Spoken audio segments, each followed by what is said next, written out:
Pinabulaanan ng Malacanang Press Corps ang aligasyong kontrolado o binabayaran umano sila ng Malacanang upang pagtakpan ng kalagayan ng Pangulo. Ayon sa grupo ng mga mamamahayag, nakabatay ang beripikadong impormasyon at aktwal na obserbasyon ang kanilang mga ulat tungkol kay Pangulong Ferdinand Marcos Jr. Nauna nang kumalat nga sa social media mga haka-hakang may malubhang sakit ito, pumanaw na umano ang Pangulo na agad naman itong pinasinungalingan. Binigyan din ng press corps na mahalaga ang transparency sa usapin ng kalusugan ng Pangulo at patunay dito ang patuloy na press briefings at pagtatanong ng palace reporters. Kinundi na rin ng grupo ang mga pagtatangkang sirain itong kredibilidad ng media at ang pagpapakalat ng umano'y walang basihang impormasyon online.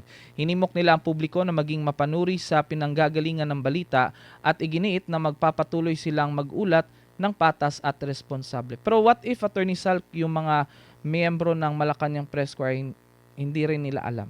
Ano po ang masasabi niyo? Ang problema kasi nga dyan, itong Malacanang, hindi sila transparent. Gaya na sinabi natin, nagkakaroon lang ng haka-haka, chismis, kung hindi ka transparent. Hindi klaro ang mga posisyon mo. Gaya niyan, yung sakit na yan.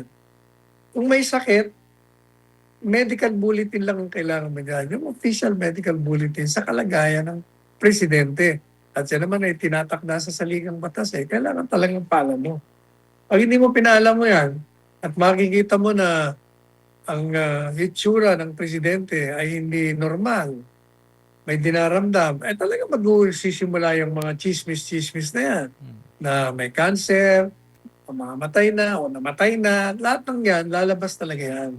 Kung ayaw mong magkaroon ng ganyang mga peking balita, maging makatotohanan ang iyong mga pahayag. At ang number one sa lahat yan, yung medical bulletin, medical condition na nanggagaling sa mga doktor ng presidente.